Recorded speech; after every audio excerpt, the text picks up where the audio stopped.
Bien, hoy empieza algo que nunca pensé que haría, y es que voy a empezar mi propia teoría general, pero no esperéis que lo haga como la mayoría de gente, haciendo solo un vídeo, intentando explicar todo, un vídeo de 2 horas, cosa que bueno, lo del vídeo de 2 horas ya sabéis que me gusta bastante, por algo tengo unos cuantos en el canal, pero no esperéis que lo haga de la misma manera. Yo simplemente lo que voy a ir haciendo es analizar ciertos aspectos de los temas más generales, más importantes de todo lo que es One Piece y comentar las ideas que yo tengo en la cabeza, estén más argumentadas o menos argumentadas, y de esta manera pues iremos rellenando con mis teorías sobre los mayores misterios barra huecos que pueda haber en toda la obra de One Piece. Y en el día de hoy pues lo voy a iniciar hablando un poco de qué creo que en realidad son tanto las armas ancestrales como las frutas del diablo. Importante decir que en este vídeo no voy a teorizar sobre qué pueden ser las armas ancestrales, porque esto es algo que puedo hacer en otro vídeo, y tampoco voy a profundizar demasiado en otros temas relacionados a las Akuma no Mi. Simplemente voy a deciros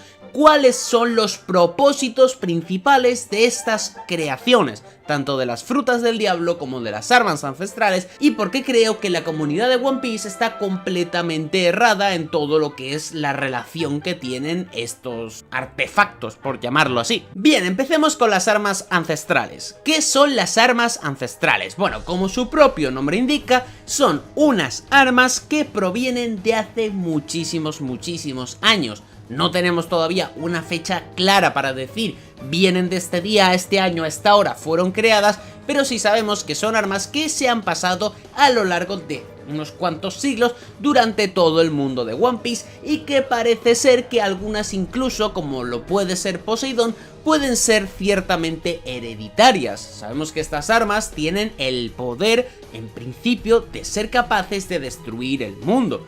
Sabemos que estas armas son de lo más importante de One Piece y que lo van a ser tanto como puede ser para el siglo vacío como para la creación de las futuras tramas más importantes del final de la obra de One Piece. Las armas ancestrales son 3, son Poseidón, Plutón y Urano, que me la agarras con la mano. ¿Cómo me gusta decir la rima esta? O al menos en principio son 3, ya sabemos cómo es Oda, y bueno, pues que nos meta una cuarta arma ancestral o una quinta o una sexta no me sorprendería nada. Vamos a ver, en principio yo creo que hay 3 y punto, pero bueno, una cuarta arma ancestral por ahí escondida que no se había mencionado, qué tal, bueno, ya sabemos cómo es Oda, pero bueno, a día de hoy, cuando estoy grabando esto, se supone que hay 3. Tampoco me afecta mucho a la teoría, porque ya vais a ver que haya 3 o haya 10, pues van a ir por el mismo camino. Bien, como he dicho antes, todo lo que sabemos de estas armas ancestrales son suposiciones. Quitando el arma de Poseidón, que parece ser que podemos entender un poquito más, el resto son todo suposiciones, puesto que no hemos visto todavía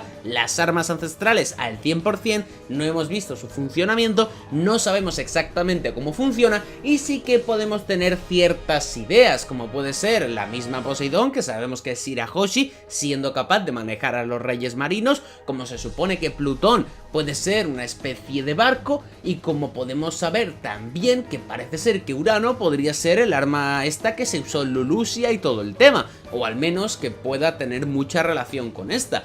Pero claro, nada de esto lo sabemos al 100%, y nada de esto pues tenemos claro y podemos afirmar con total solidez como para decir que esto es así y que no se va a mover de ninguna manera, que simplemente esto es lo que hemos visto en la obra y ya está. Y yo he de decir pues que creo que Oda nos está intentando trolear. Lo primero de todo, el primer argumento un poco de lógica para usar en este momento, pues sería algo tan sencillo como que estamos hablando de Eiichiro Oda y estamos hablando de uno de los grandes misterios de la serie. Vamos a ver, estamos hablando, como digo, de las armas ancestrales, son uno de los grandes misterios, como he dicho al principio, y Oda en principio parece ser que ya nos ha dado bastantes pistas para saber qué son las 3 armas ancestrales, cómo funcionan y todo esto. Por lo cual, pensando un poquito, a pesar de que estamos muy avanzados en la historia, en el momento en el que se nos revelen las armas ancestrales, pues no deberían sorprendernos mucho. Deberían sorprendernos un poquitín el poder que tengan, pero ya está, más o menos se supone que lo sabemos todo. La de Shirahoshi en principio ya la sabemos. La de Plutón, pues un barco que puede incluso desintegrar islas o algo así y tal, y que sí, muy bien, pero bueno, en principio lo sabemos. Y también recientemente se supone que sabemos que puede ser el arma de Urano, que es el arma esta que usó Im o algo muy relacionado por el estilo. Por lo cual, en un principio, tú verías esto y dirías, oye, pues ya está, simplemente son estas armas, deben tener un poco de explicación y ya está. Pues yo creo que Oda está escondiendo algo más. Se me haría bastante raro que Oda, utilizando estos misterios tan importantes para la serie, pues ya nos los haya dado en la boca un poquito para que lo probemos y que ya pues cuando enseñen la sorpresa final nos sorprenda a mucha gente. Por lo cual yo tengo la teoría de que detrás de toda esta fachada que ha montado el mismo Oda de estas mismas armas ancestrales, hay algo detrás, sobre todo en tema de historia, que es muchísimo más importante que las mismas armas ancestrales. Y es que creo firmemente que las armas ancestrales no son armas, solo son ancestrales, porque bueno, si vienen de hace tiempo son ancestrales, vamos, eso es innegable, eso ya es un hecho. Pero yo pienso sinceramente que no son armas. Pienso que Oda nos ha engañado, pienso que One Piece nos ha engañado y pienso que nos intentan colar que son armas. Y sí, ya sé que muchos vais a decir, Feira, ¿qué estás diciendo? Calma, calma. Primero de todo os voy a explicar qué creo que son las armas ancestrales y luego también os explico por qué creo que han pasado a llamarse armas y por qué se cree que son armas en todo esto. Bien, según yo, las armas ancestrales son algo demasiado simple y algo que supongo que habréis escuchado más de una vez, y que son simples artefactos, máquinas, personas, dones que la única función que tienen es cumplir un objetivo. El objetivo que tienen que cumplir ya lo explicaré en otro vídeo, pero las armas ancestrales que conocemos, yo teorizo y estoy bastante seguro de que la función con la que fueron creadas o con la función que nacieron fue simplemente para cumplir un objetivo. La única razón de su existencia es llegar a en un futuro poder cumplir un objetivo.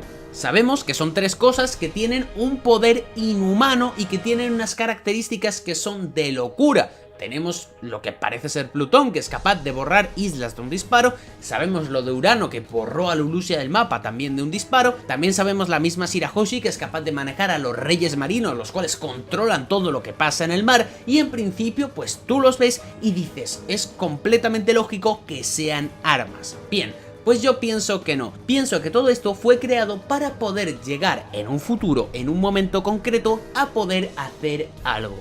Pero que ese algo no va implícitamente con el motivo de hacer daño, de destruir o de hacer algo como un arma o una guerra o algo así. Creo que esto es algo que a lo largo de los años se ha metido un poco en la cabeza de las personas. Y es que pensándolo fríamente, tiene mucho sentido que con los años se hayan pasado a llamar armas ancestrales. Vamos a ver, sabemos perfectamente que las armas ancestrales en One Piece no es algo que esté, digamos, a información de todo el mundo. Muy poca gente en el mundo conoce sobre las armas ancestrales y los fans de One Piece pues se nos ha metido un poquito en la cabeza como que esto de las armas ancestrales es bastante sencillo y bastante conocido pues porque nosotros lo conocemos, pero la gente en el mundo de One Piece no tiene ni puñetera idea. De hecho, probablemente les menciones un arma ancestral y no sepan ni de lo que estás hablando. Así que esto se podría considerar como algo como una leyenda o algo así y tal. De hecho, prácticamente no hay información sobre estas armas ancestrales debido a que la poca información que había estaba en la biblioteca de Ohara, que sabemos que quemaron y posteriormente llevaron los libros a Elbaf, y el resto de información quedarán algunos poneglyph que a día de hoy, pues quitando Robin y algún personaje extra que debe quedar por allí, nadie puede leerlos. Por lo cual no debe haber casi información sobre las armas ancestrales y debe ser muy difícil de encontrar, por lo cual, a lo largo de los años, si se ha mantenido todo este rumor o leyenda de las armas ancestrales y existen algunas pocas personas que hayan oído hablar de esto, aun sin haber leído un libro o haber leído un poneglyph, probablemente sea porque se ha comunicado a través de el medio de información más viejo de la historia, el boca a boca. Y es que esto para mí es algo que tiene muchísima lógica. Creo que es posible que ciertos personajes de One Piece que les suenen las armas ancestrales lo hayan transmitido a través de una leyenda. Y es que creo que esto es algo bastante común y bastante lógico. Pongamos que el tatarabuelo de quien sea oyó hablar de las armas ancestrales o las vio, se lo contó a su nieto, el otro se lo contó a su hijo, el otro a su otro nieto, y de esta manera pues las leyendas se van manteniendo como eso, como leyendas, como cosas que has escuchado de niño, como cosas que te han contado, pero al no haberlas visto y al haber pasado tantísimos años, pues poco a poco van perdiendo esa esencia, esa realidad y van distorsionándose un poquito hasta llegar al punto de que tú pienses que simplemente son leyendas o incluso simplemente mentiras o incluso un mismo cuento. Pero claro, ¿Qué pasa cuando la información pasa a través de tantos años y a través de tantas personas? Pues que la información poco a poco se va distorsionando. ¿Sabéis el juego este del teléfono roto, no? Que se pone en un círculo de personas, uno dice una frase y va pasando de persona en persona hasta que le llega a la misma. La frase que llega pues nunca es la misma. Pues algo así es lo que estaría pasando a través de tantos años. Y es que, vamos a ver, pongámonos un poco en la situación. Pongamos que estamos en el mundo de One Piece, pongamos que estamos en el siglo vacío y pongamos que vemos las armas ancestrales y todo esto. Entonces vemos, sabemos lo que significan, sabemos el significado real, sabemos que la intención de estas armas o la función que tienen es eso, cumplir una función para que pase algo en un momento concreto y se lo contamos a nuestro nieto. Explicamos esto, tal, no sé qué, y les hablamos esto, de que son cosas de gran poder que quieren cumplir una función. Pues la otra persona, el nieto, cuando se lo vaya a contar a su otro nieto en un futuro, pues le contará eso, que son cosas de gran poder, que bueno, que tenían que hacer algo. Y cuando vuelva a pasar al siguiente, ya le dirá que son cosas de gran poder. Y el otro, cuando se lo tenga que contar al otro, pues le acabará diciendo que son armas muy poderosas. Y de esta manera pues se quedará el nombre de armas ancestrales. Esto es lo que pienso yo que ha pasado con las armas ancestrales y tiene mucha lógica. Como digo, estamos hablando de una princesa sirena que es capaz de manejar los reyes del mar, de un barco que es capaz de borrar islas de un disparo y de un arma voladora que es capaz de destruir y neutralizar islas en un momento, en un fogonazo. Es obvio que se le va a llamar armas si alguien tiene un mínimo conocimiento de estos a día de hoy, ya que si lo ves de primeras piensas eso, que son armas ancestrales y piensas enseguida que pueden ser para destruir el mundo. Por eso yo creo que este es el verdadero significado de las armas ancestrales, que las armas ancestrales como nombre sí tiene sentido a día de hoy, pero que realmente no son armas, realmente fueron creadas o nacen con un motivo tan simple como cumplir una función. Pero lo que pasa es que a lo largo de los años y del gran poder que contienen, que eso es cierto que contienen un gran poder, pues la información se ha ido distorsionando y se han convertido, entre comillas, en esto, armas ancestrales. Pero para nada son creadas con un ámbito o un propósito de guerra.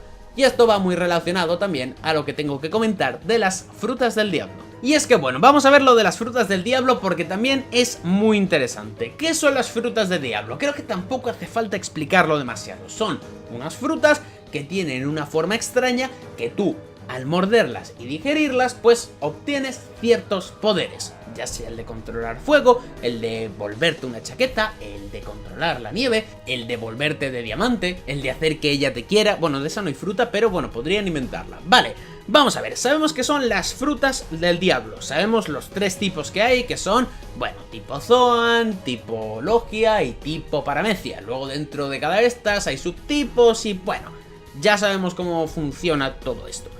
Y vamos a ver, hay que hablar de qué se supone que son estas frutas. Aquí, bueno, en el mundo de One Piece sí que es cierto que no se tiene del todo claro, pero parece ser que son unas frutas que vienen desde hace muchísimo tiempo atrás y hay varias teorías. Está el mismo Vegapunk con su teoría, repito lo de teoría porque Vegapunk no lo afirma en ningún momento, que son las manifestaciones de los sueños de las personas. Hay gente en el mundo de One Piece que los considera como reencarnaciones de alma de diablos, pero no hay nada que esté, digamos, establecido. La mayoría, como pasaba con las armas ancestrales, son puramente leyendas. No hay nada más que esto, son puramente leyendas e historias contadas. Pero hay algo que es completamente seguro en el mundo de One Piece, y es que se usan como armas también. Todas las frutas, o casi todas, se usan como armas. Da igual la fruta que tengas, que la mayoría de personajes van a intentar utilizarla como para imponer su voluntad encima de otros, para intentar imponer su poder o para demostrar eso, fuerza o alguna habilidad que les permita conseguir algo, simplemente como armas. Esto es algo que lo hemos visto, la misma marina usa un poder militar que es los mismos almirantes a los cuales siempre hemos visto que tienen fruta. Y bueno, de hecho diría que todos, porque incluso Garp, que no tiene fruta, pues bueno, no llegó a ser almirante. De hecho, los mismos piratas también es bastante habitual que entre los más grandes pues obtengan una fruta del diablo, ya que bueno, esto te otorga un gran poder. Pero aquí, igual que con las armas ancestrales, vuelvo a decir que yo creo que no son armas. Y no es el mismo motivo por el cual he dicho lo de las armas ancestrales, es otra cosa completamente distinta. Por cierto, ahora cuando salga la quinta marcha en el anime de One Piece voy a estar viéndola en directo con todos vosotros, así que dejo por aquí el nombre del canal de Twitch por por si me queréis ir a ver y todo esto, que estaremos viendo un par de capítulos del arco de Wano, que prácticamente no he visto nada más que 3 o 4 capítulos. Lo primero que voy a hacer es comentaros qué creo que son, según yo, las frutas del diablo en realidad. Y es que, según yo, lo primero de todo es que tenéis que saber que para mí son 100% artificiales. Nada de magia, nada de diablos, nada de nada. Para mí son creadas científicamente. Y el arco de Egghead para mí me ha dado y me estará dando muchos puntos al respecto de esto. Puede ser que en algún momento nos intente despistar, pero estoy completamente seguro de que las frutas son puramente tecnológicas, que puramente han usado tecnología para poder crearlas. Y hemos visto que si Vegapunk fue capaz de replicarlas, muy probablemente en un siglo pasado con mucha más avance tecnológico y muchas más personas, pues tiene muchísimo más sentido que se pudieran crear de alguna manera las Akuma no Mi y de esta manera pues viéramos estas creaciones tan perfectas como son. Bueno, de hecho Vegapunk es que hasta clonó una casi a la perfección, solo que el dragón le salió rosa. Suscríbete al canal ahora mismo y dale like. Y si ya comentas algo, pues bueno, ya te aplaudo. Partiendo de la base que son puramente tecnológicas y científicas y que fueron creadas, hay que ver el motivo por el cual se crearon. Sé que muchos en un principio, si os digo que han creado las frutas del diablo, pensaréis que simplemente es pues para tener diferentes armas y todo esto. Pero claro, esto para mí es un error. Yo pienso que las frutas no han sido creadas como armas, y os pongo varios ejemplos. ¿Por qué se crearía una fruta como la de Kinemon para usarla como arma? Que es que te pones una piedra en la cabeza y de esta manera pues tú puedes transformarte en el outfit de lo que te apetezca. ¿O por qué se crearía la fruta de la chaqueta en un principio? O incluso porque se crearía una fruta de cada tipo y no se crearían 1000 de la fruta, por ejemplo, del magma o la de Shirohige para tener un ejército muy poderoso. O incluso porque harías que se reencarnaran en vez de generarlas en masa y si pierden que tu enemigo no pueda obtenerla de ninguna manera. ¿Veis que todo esto son cosas un poquito extrañas? O sea, no parece ser como que fuera algo muy buena idea para tenerlo en una guerra. O sea, si yo quisiera hacer una guerra creando Akuma no Mis, pues pondría a todo el mundo con la fruta de Aokiji, otros con la fruta de Akainu y otros con la fruta de Shirohige. Los pondría que no pudieran reencarnar la fruta, los mandaría al ejército y para allá y ya estaría. De esta manera me daría igual que el enemigo pueda intentar obtener la fruta porque no podrían, porque al morir pues ese poder se desvanecería, no haría que se reencarnara. Y no crearía solamente un tipo de fruta. Y es que para mí la verdadera razón de la creación de las Akuma no Mi es que fueron para preservar conocimiento de cara a un apocalipsis en un futuro. Vale, ya sé que muchos estáis diciendo, vale Zeira, ¿qué estás diciendo? Bien, os lo explico de forma muy sencilla. Para mí, el reino antiguo, los cuales yo creo que crearon las Akuma no Mi, previeron que podría pasar una catástrofe muy grande como la que para mí pasó en la historia de One Piece, ya sea una borrada de información, ya sea una gran guerra, una gran devastación o un apocalipsis como tal. Para mí en este momento era posible que surgiera totalmente el caos en el mundo y que se borraran muchísimas cosas, y es que parece ser que quizás no a nivel literal de un apocalipsis, pero algo muy parecido pasó, porque hemos visto que se ha desaparecido muchísima tecnología y mucha otra no. Parece ser como que han retrocedido un par de años en el pasado en el mundo de One Piece, y quiero ir con esto con algo muy sencillo, y es que fijaros que prácticamente no hay tecnología, pero luego tienen unos caracoles que son capaces de proyectar vídeo, audio, incluso a millones de kilómetros de un lado a otro, por lo cual vemos que tienen como cosas hiper avanzadas, pero otras que no tienen mucho sentido, y otras que son súper atrasadas, por lo cual parece ser como si hubiera habido un apocalipsis y hubieran mantenido una o dos cosas.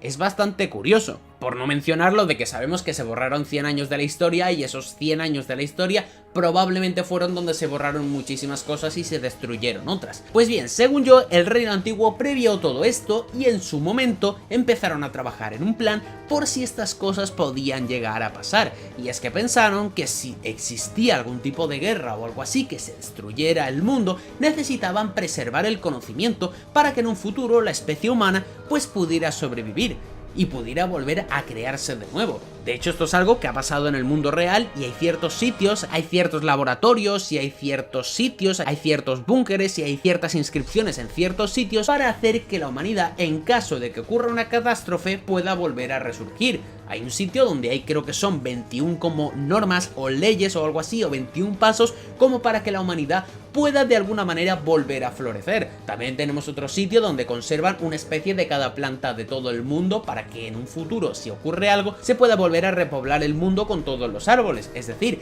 a día de hoy tenemos como ciertas cosas por si en el caso hipotético de que ocurriera una catástrofe, pues pudiéramos mirar de solucionarla en un futuro y que la especie humana pudiera seguir sobreviviendo y manteniendo las cosas que se tienen hasta ahora. Pues yo creo que en el mundo de One Piece querían hacer lo mismo e intentaron hacerlo de una forma muy sencilla. Obviamente era muy difícil preservar toda esa información, era muy difícil preservar todo ese tipo de cosas y enseñárselas a todo el mundo porque obviamente había demasiadas cosas y era una manera complicada. Así que lo que decidieron fue crear las Akuma no Mi, y es que las Akuma no Mi son justamente para preservar conocimientos de lo que es el mundo en general. Alguno va a pensar que estoy mal de la cabeza, pero os pongo un ejemplo. Por ejemplo, crearían la fruta del magma, simplemente para enseñar lo que es el magma, porque el magma no está en todos los sitios del mundo. El magma está en sitios muy concretos y mucha gente no sabría lo que es. Y de esta manera, tú teniendo la fruta del magma serías capaz de crearlo para poder estudiarlo y poder avanzar un poco en la investigación y descubrir qué es ese material. Lo mismo pasaría con el hielo, que tampoco está en todo el mundo. Lo mismo pasaría incluso con la fruta de la chaqueta, que te enseñarían pues qué era una chaqueta para que tú entiendas qué es esa prenda de ropa. Lo mismo pasaría con la de Kinemon, que simplemente serviría para que tú entiendas cómo funciona la vestimenta humana, ya que a lo largo del tiempo, pues obviamente si se retrasa lo que viene siendo el conocimiento, toda la ropa también, y en cambio con eso tú podrías crear la ropa que quisieras en todo momento, dando a entender que podría avanzar también el sector de moda. La fruta de Brook, por ejemplo, serviría para explicar que hay algo después de la muerte, como puede ser el más allá y tal, cosa que vimos que Brook él mismo confirmó. La misma fruta de Robin podría servir para analizar la anatomía humana de las personas de una manera más sencilla y sin tener que usar a nadie de experimento, ya que simplemente crearías la parte del cuerpo que quieras o el clon que quieras y podrían estudiarlo para poder avanzar otra vez. La misma fruta de Luffy del dios Nika serviría para representar deidades, al igual que podría pasar con todas las de dioses que existen. La misma Yami Yami de Kurohige serviría para representar los agujeros negros, en el caso de que sea esto, la de Shirohige para representar los terremotos y que de alguna manera pues se pudieran investigar todos los fenómenos, todas las cosas que se han creado, todos los dioses, todo lo que tenga relación con el mundo que se pueda investigar y que se pueda tener acceso de una manera sencilla, que se pueda investigar de una manera rápida. Y la mejor manera que se les ocurrió fue meterlo en frutas. Y de esta manera todo el mundo podría acceder. ¿Por qué? Porque mientras haya frutas significa que existe vida en el mundo, y mientras exista vida en el mundo es probable que existan también los humanos para poder consumirlas, ya que es algo completamente natural, y si las consumen pues podrían llegar a obtener esos conocimientos y de alguna manera en un futuro volver a unificar todo y volver a crear esa sociedad inteligente que tenían anteriormente. Como digo, si la meten en frutas, para que la fruta exista tiene que existir vida en el mundo, y si existe vida en el mundo es bastante probable que existan los humanos, los cuales pues podrían ir a comer una fruta porque es lógicamente lo primero que harías y podrían entender perfectamente cómo funciona esto. Esto explicaría también la reencarnación de las mismas frutas para que no se pierda el conocimiento en el caso de que una persona fallezca y que se siga manteniendo ese conocimiento a lo largo de los años, transmitiéndolo también en las mismas frutas. Explicaría también el por qué hay una de cada tipo, porque simplemente querían transmitir la información y no había necesidad de generar 50 frutas del terremoto para hacer daño, porque no querían eso, simplemente lo que querían era que se entendiera el concepto de lo que era un terremoto o el concepto del magma o el concepto de un dios. Y también explicaría uno de los grandes misterios de One Piece, y es porque en principio no hemos visto que haya fruta del agua, y es que para mí esto tendría mucha lógica. Quiero decir, el mundo de One Piece está inundado por todos los lados, da igual a donde te vayas que siempre vas a encontrar agua. Da igual donde vayas del mundo de One Piece que siempre vas a encontrar agua. ¿Por qué? Porque el único sitio que hemos visto que es un continente muy grande es toda la Red Line, e incluso a los bordes de la Red Line vemos que hay agua, y no es que sea un continente hiper extenso en lo que viene siendo la anchura, por lo cual se podría llegar fácilmente y verías el agua, y el agua es la única fruta que en principio no va a aparecer según yo en One Piece porque no era necesario crearla. no era necesario crearla porque hay por todo el mundo, y eso es algo que los unía a todos. El hecho de que no se pueda nadar teniendo una fruta del diablo o que no puedas utilizar sus poderes, para mí tendría bastante sentido en relación sobre todo con los Gyojins, y es que creo que de alguna forma, no sé exactamente si es porque los que crearon las frutas del diablo estaban discutidos o peleados o tenían cierto racismo hacia los Gyojin en su momento y no querían que ellos las pudieran usar, o si en cambio era por justo lo contrario y no querían que nadie que tuviera esas frutas por alguna cosa o por otra fuera a atacar a los Gyojins, ya que se llevaban bien con ellos y pensaban que claro, ellos al estar viviendo debajo del agua, si una persona tenía una fruta no se podía meter debajo del agua a intentar atacarles, ya que esto pues les anulaba los poderes. Para mí la solución va por aquí, esto sí que no lo tengo claro porque me hacen falta muchos datos de los Gyojin, el tema del robot este de hace 200 años y tal. Esto es algo que también va a ser muy importante para la trama, pero sí que estoy seguro de que el tema de que no puedan nadar tiene relación directa con los Gyojin, ya sea para bien o ya sea para mal. Igualmente esto tampoco me afecta a la teoría, simplemente sería un pequeño detalle que pues se podría argumentar perfectamente en el momento que se explique un poco lo de los Gyojin. Ahora bien, ¿por qué con el tiempo estas frutas se han convertido en frutas del diablo y por qué todo el mundo las usa como un poder y como una arma? Yo creo que esto es algo demasiado sencillo. Yo creo que, obviamente, cuando estas frutas empezaron a tenerlas, mucha gente no entendía cómo funcionaban, mucha gente no entendía por qué les pasaba eso al comer las frutas y tal, y era algo que, pues bueno, aunque la sociedad estaba bastante atrasada en ese momento debido a todo lo que había pasado, quizás los primeros años algunos sí conocía de las Akuma no Mi y pues podía usarlas un poco, pero mucha gente no, mucha gente al ver estas locuras que pasaban, sobre todo mientras avanzaban las generaciones, pues probablemente incluso atacaban a los usuarios de frutas del diablo, de esta manera creándose un poquito el haki, ya que atacaban usando la voluntad de acabar con ellos y pues de alguna manera u otra se manifestó en los tipos de haki que eran capaces de golpear a los usuarios de frutas del diablo generando ciertas guerras, lo cual haría bastante referencia a lo que pasa cuando digamos una persona hace algo diferente, cuando ven a una persona que destaca en algo, normalmente la mayoría de gente se le echa encima a esa persona simplemente porque es diferente a ellos, pues esto pasaría con los usuarios de frutas del diablo, y es que claro, haciendo referencia como en años pasados incluso se quería matar a gente por decir por ejemplo que el planeta es esférico y que no es completamente plano, que me la agarras con la mano, pues podría hacer un poco de referencia a cómo se crearon estos ciertos cultos que ya hemos visto que existen en One Piece y que tienen ciertas cosas y que podrían de alguna manera querer ejecutar a los usuarios de frutas, transformando la palabra frutas a secas en frutas del diablo, como haciendo un poco referencia y metiendo el tema de Dios por allí. Y es que vemos también, como digo, que anteriormente en la Edad Media se utilizaba muchísimo el tema de la religión para condenar gente, para atacar gente, para pegarles fuego y para muchísimas barbaridades que se hacían. Y a raíz de todo el odio que estaban sufriendo las personas que habían consumido una fruta del diablo y también de la propia maldad humana, empezaron a utilizar esas frutas como armas. Y es que los humanos somos así, a un humano dale lo que sea que lo va a intentar transformar en un arma, lo que sea de verdad, o sea le das una piedra y la piedra pues la va a transformar en una lanza y la va a intentar usar para cazar o para hacer daño a alguien. ¿Por qué? Porque los humanos somos así, los humanos por naturaleza intentamos transformar todo en armas e intentamos generar esa destrucción de la manera más posible. Y ahora imagínate unas personas que ya no estaban tan avanzadas tecnológicamente como los que crearon las frutas y que simplemente estaban más atrasadas digamos en ciertos conocimientos como puede ser la paz o este tipo de cosas que te sosiegan un poco más la mente. Esto derivó en que todos los usuarios de alguna u otra manera aprovecharan sus habilidades para hacer daño a la gente, ya que obviamente cuando se dieron cuenta que tenían ese don, que tenían ese poder, pues el poder corrompe a mucha gente y todo el mundo empezó a utilizarlas de una manera o de otra para imponer la voluntad sobre los demás, y trasladándose eso al día de hoy como las frutas del diablo, como que exista ese mito, como que exista simplemente hay un poco de misterio alrededor de esto y que todo el mundo que tiene una fruta o prácticamente todo el mundo la utilice para combatir, ya que entre esto y el haki que fue creado incluso para destruir a las Akuma no Mi, pues también se creó todo esto y se transformaron en lo que popularmente son armas simplemente por la propia maldad del ser humano, los mismos que querían cazar a los usuarios y de los mismos usuarios que, al darse cuenta de estas habilidades, querían utilizarlas para mandar ellos. Yo sé perfectamente que va a haber mucha gente que esté en desacuerdo conmigo, me la pela, yo simplemente pienso esto, no he dado, como veis, muchísimos argumentos, simplemente es un pensamiento general que tengo, aprovecho para compartirlo porque me gusta, y si te gusta, déjamelo en los comentarios si estás de acuerdo conmigo, si sí, si no y tal. Recuerda que si hay algo en el vídeo que te haya gustado, aparte de esta querida fachera, el mejor youtuber, el más guapo, el mejor, el más sexy, el más humilde de toda la comunidad de One Piece con diferencia, le puedes dejar un pedazo de like al vídeo, suscribirte al canal y nada más, nos vemos en el siguiente vídeo.